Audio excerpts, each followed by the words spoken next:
problema ngayon eh. Yung mga ini-employ dyan ng gobyerno, ina-appoint ng presidente, walang sense of sacrifice for the country.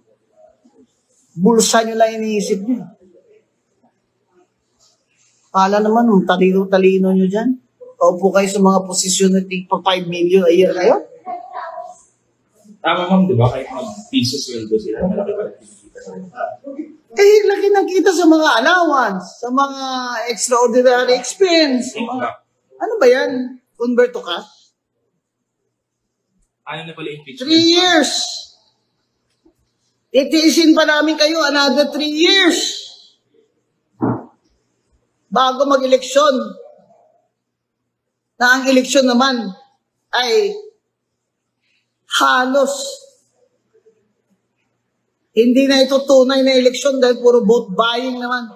Vote buying ng political dynasties na nasa posisyon ng mga senador at mga congressman. Yan dapat itanong eh. Kaya, kung Comelec should reform.